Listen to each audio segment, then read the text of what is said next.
So I was asked to speak, I asked myself to speak, I suppose, about the current status and threats facing Utah Lake. I wanted to recognize my family who have come here from as far away as New York, my wife who is here in the room with us, and all of my family who supported me in this. And this work has been supported by the National Science Foundation and the Division of Natural Resources, the Utah Division of Natural Resources. We don't have enough time to go into all the details. I again just wanted to point you toward the About Utah Lake article that we've put on the website, and also the fact that there are over a dozen pre-recorded talks that have been made and contributed. And so after this symposium, please take the time to look through those talks. You can learn everything from how to sail in the desert to the detailed paleolimnology like Janice showed us. I'm going to first talk about the current status of the lake. And there are multiple ways of thinking about this. This is a picture from the Nelsons, I believe. I'm just going to go through quite quickly and talk about some of the changes that are going on. Habitat and biodiversity are increasing in the lake. As many of you are aware, the June sucker, one of the endemic species in Utah Lake, was delisted this year because of concerted efforts in the water community. Downlisted, yes, thank you. Still is endangered, or still is threatened, no longer endangered. The water flow from the lake has increased. As Janice mentioned, in the 1930s, the lake went dry several times, largely because of water extractions, also because of a long extended drought during that time period. Thankfully, because of cooperative agreements, the water flow has increased. Now, this next conclusion is somewhat in conflict with Janice's data, and this is very common in science. Depending on how you measure something, you sometimes get complementary and apparently conflicting results. So this conclusion is based off satellite images. For the past 35 years, we have measures of how green the lake is, which is a proxy of how much algae is there. And several studies have shown that for the lake as a whole, over the past 35 years, there's actually been a decrease in the intensity and extent of algal blooms. Doesn't mean that we're in the clear, and of course, as Janice said, compared to the pre-1975 time period, we still are having frequent algal blooms. And this last one is an important fact. The public is becoming more aware of the lake, but they still are not visiting the lake. And there still are many misconceptions about the lake. So I see that as a mixed bag. Just to talk about a couple of scientific results, this is a paper by Randall and others that shows the concentration of nutrients, in this case total phosphorus, in the lake bed. And you can see that there are areas of elevated phosphorus, especially down here in Provo Bay.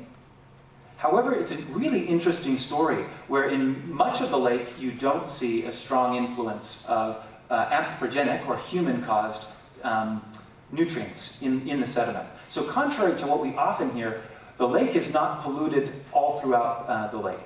There are many areas that have a good ecological status.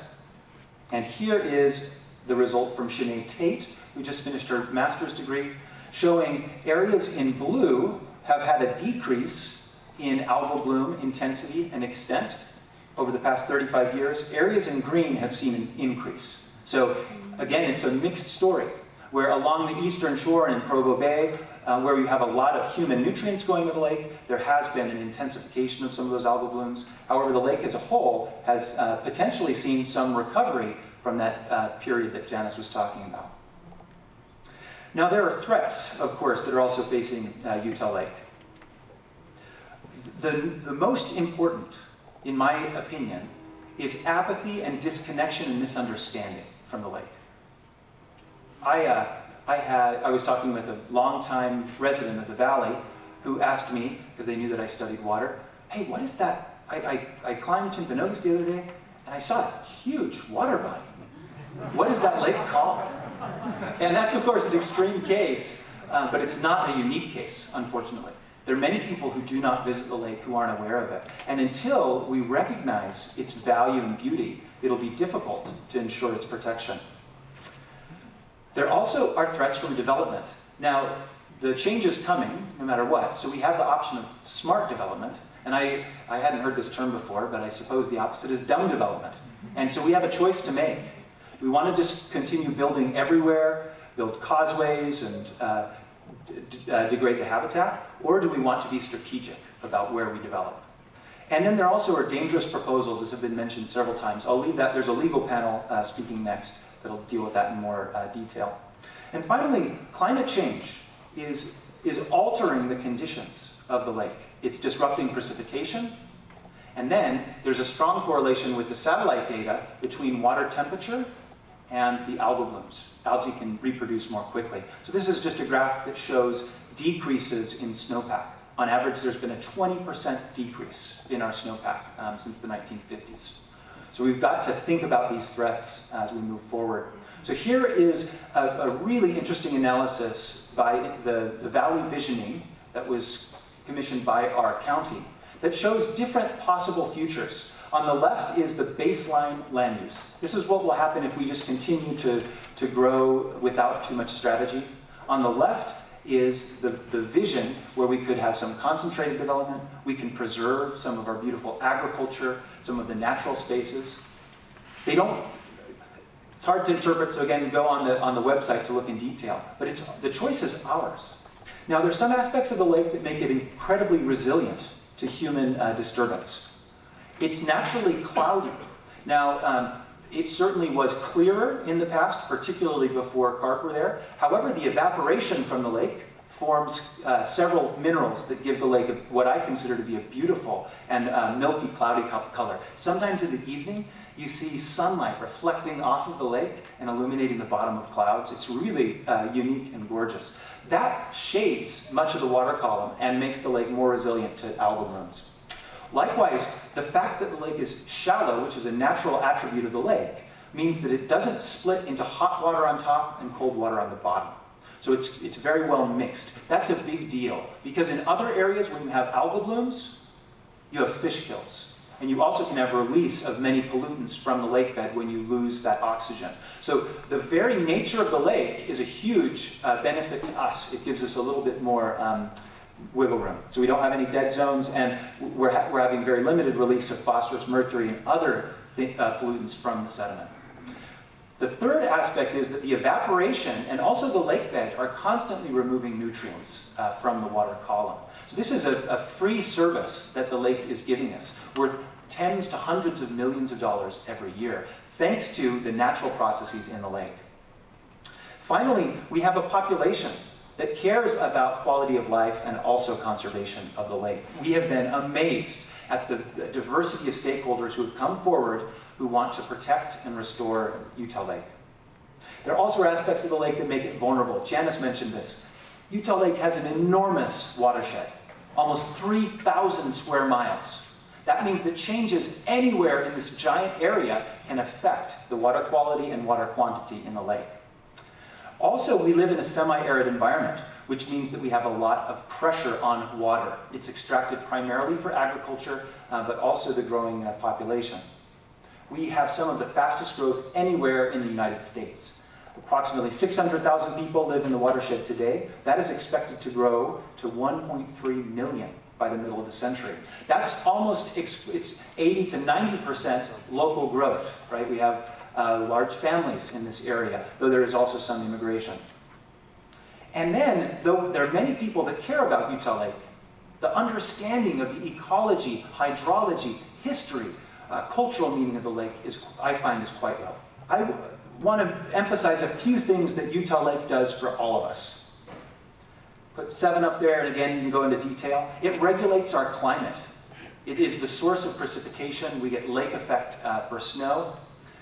It provides water for all of the communities, both human and non-human, around the lake. It's crucial habitat. The Great Basin is 98% land, and then about 1.5% salt lakes, and only about 0.5% freshwater lakes. It is an oasis in this large area. It's one of the reasons why I have a hard time understanding why we'd want to fill in that 0.5% that's wet and build there, right, when we have so much land around it. It freely removes nutrients and pollutants, like I mentioned. It protects our air quality. The areas that have not protected and ensured water flow to lakes like Utah Lake now spend millions of dollars abating the dust that can form during windstorms.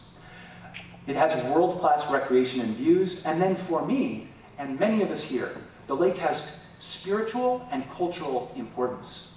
It is a sacred place for us. It is the heart of our community.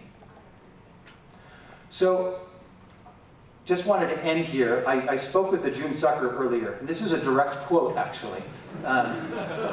7 recommendations thinking about moving forward. Number 1, let's foster community and connection. So all of you are here. You can be change agents, talking to people about the value of Utah Lake. I see the Utah Lake Commission is here. Check out utahlake.org, a fabulous resource that's been working for many years to rehabilitate the image of the lake, which is an important thing. We need to have smart development. The development is coming no matter what. We need to be strategic. We need to figure out a way to coordinate among communities. We need to continue restoring river flow to the lake. There's been big advances. There currently is a water banking pilot that the state is running that could allow agricultural farmers to be more flexible with their water use, returning some of that water to the lake. We need to be creative. We need to continue decreasing pollutants from wastewater plants and the watershed as a whole. All of us are going to need to do our part. With this many people in such a large watershed, it's not any one stakeholder that can solve this problem. We need to continue removing invasive species and restoring habitat. Again, I consider this to be one of the biggest success stories so far. We need to protect the lake from irresponsible and dangerous proposals. And then finally, we need to take climate change seriously.